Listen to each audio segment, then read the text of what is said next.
İthal edən məhsul Türkiyədə çöldən xam mal alır, PVC alır. PVC-ni alır 6,5 vergisiz, 45 dumpingsiz daxil edir çünki ixracatı var. Misa alır eyni şəkildə vergisiz və çünki bunun daxili var. Alıb istehsal eləyir.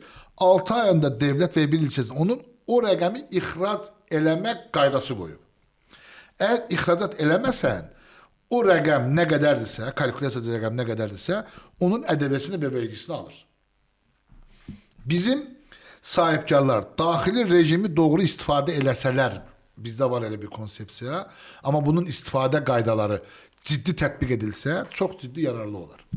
Hətta daxili işləm rejiminin yanında Türkiyədə Turkalite sistemi var. Bu dünyada birçok yerdə var. Öz məhsulunun brendləşdirməsi anlamında devlətin dəstəyi var. Reklam dəstəyi var. Ofis və filial xaricdə açma dəstəyi var. 1 milyon TL'yə qədər reklam dəstəyi var. Bu da yetərli deyil. DSMF-nin dəstəyi var. DSMF-nin dəstəyi var. Orada sosial müdafiə DSMF-də, yəni Müdafiə Nazirliyinin demiş olduğu, əgər sən ixracat odaqlı şirkətsənsə, xanımları işlədirsənsə, DSMF-dən bu qədər azadsan. Bəyləri işlədirsənsə, bu qədər azadsan. Çünki ixracatda cari açığı bağlayacaq nöqtələr var, bunların maddələri var. Bizim ixracat edə bilməmə ehtimalımız yoxdur. Türkiyə Orta Asya ölkələrinə ƏDV və vergi ilə bərabər çıxır. Amma ƏDV və vergini daxil almadığına görə orada bir avantaj sağlayır. Bizim isə sadəcə ƏDV ilə onlarla əlaqəmiz və nəqliyyatda gücümüz olduğu üçün bizim ixracat potansiyelimiz daha yüksəkdir. Yetərlidirmi? Yetərli deyil. Türkiyədə işlətmə sərmayəsi bizdən 2 qat çoxdur. 3 qat çoxdur. Elektrik enerjisi bizdən 2 qat çoxdur. Amma ixracat odaqlı olmaları məhsulları standartlaşma və keyfiyyət nöqtəsində çox ciddi bir nöqtədən keçməlidir.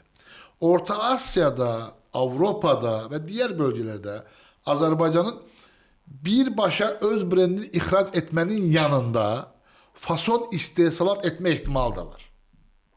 Türkiyə firmaları burada GV-lər quraraq, joint venture-lar quraraq Azərbaycan firmalarla bərabər ixracat nöqtəsində uğurlu ola bilərlər, olmalıdırlar da Aytan xanım. Bizim gələcək 3 ildə ən önəmli işimiz ixracatı artırmaq olmalıdır. Sadəcə neft deyil, qeyri-neft sektörü, buna neft-kimya sektörü, buna bizim imkanımız var.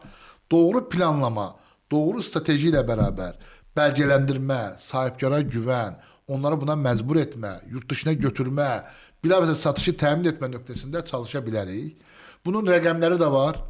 Elektrik enerjisində nə qədər fərqimiz var, işlətmə sərmayəsində nə qədər fərqimiz var, logistikdə nə qədər avantajımız olacaq. Bu imkanları biz təmin eləməliyik. Türkiyənin ixracatı 270-280 milyard dollar səviyyəsindədir. Mən iddia edirəm ki, GV-lərlə, joint venture-larla bərabər %10 bazar payı ala bilərik. Yəni 27 milyard dollar bizdən gedə bilər. Hansı ölkələri ixrac etdiyini mən sizə adım-adım deyə bilərəm. Yəni Orta Asiya ölkələri buna daxil. Hansı məhsullar daxil? Əvvəl biz oradan mebel və pipe çox ixal edirdik, indi eləmirik. Daxilimizdə var. Amma biz burada olan zavodlarımızı onlara fason olaraq digər ölkələrə göndərə bilərik. Buna Afrika daxil. Eyni zamanda bizim İran və Çinin, yəni Çinin daha doğrusu bu bölgəyə ixracat rəqəmi 650-700 milyard dollar səviyyəsindədir. Oradan da 5% alma ehtimalımız var. Yəni ümumi rəqəmlərdə biz doğru strateji qursaq 60-70 milyard dollar ixracatda ilerləyə bilərik. Potansiyelimiz ola bilər yəni. Mən bunu görürəm, buna da əminəm. Bu istiqamətdə sadəcə devlət, yəni bürokrasi, qaydalar, maliyyə infrastrukturu burada dəstək olmalıdır. Çünki daxili işləm rejimini istifadə edən şirkətlərə Türkiyədə dünyanın birçok yerində Exim anlayışı var. Exim Bank anlayışı var. Exim Bank anlayışında 2 tane kredi verir. Bir sevkiyat öncesi kredi verir. Bir sevkiyat sonrası kredi verir. Sevkiyat öncesi budur. Sen məhsulunu istehsal etmeden önce aldığın kredini sana verir. Deyir ki sen bu kredini istifade elə. Libero artı 1 ile. Sevkiyat sonrasıyla sen məhsulunu istediğin ölkəyə sat. Ölkələri dərəcələndirir. Orada da sana 3 ay vade verir. Yani seni sigortalayır. Ve senin devlet pulunu Exim'le beraber 15 gün gönderdikten sonra verir.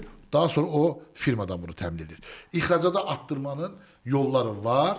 Exim Bank kredisi, mali infrastruktur, sevkiyat öncesi, sevkiyat sonrası, daxil işlem belgesi, Turkalite, vesaire ve ilaxır. O yüzden bu istiqamette ciddi bir çalışmanın olmasında fayda var. Çünkü maliye infrastrukturu da ihracatçıları desteklemelidir. Bunun da yolu var. Dünyada da örnəkləri var. Biraz uzun danışdım, üzülürsən. Yox, əslində çox xoşdur. Düşünürəm ki, izləyicilərimiz üçün də çox maraqlıdır. Mən bu istiqamətdə hətta iddia edə bilərəm ki, gələcək 3-5 ildə bəlkə biznesimizin gələcəyi 2026, 2027, 2028 gələcəyi elə budur. İxracatdır. Yəni baxın, şirkətlərdə də böyük problem koordinasiyadır. Yəni satın almanın satışla, satışın marketingi ilə, diğerinin təchizatla, diğerinin HR'la, HR'ın yani ünsiyyəti və kommunikasiya zəifdir. Bizim bu ihracat nöqtəsində kommunikasiyanı çox güclü qılmaq zorundayıq. Və çox da uğurlu olacağımıza mən inanıram. Biznesimizin gələcəyi risk idi. İndiki dönəm bilgi və məlumatlandırma dönəmidir. Gələcək dönəm kommunikasiya, aktivlik və uçot dönəmidir.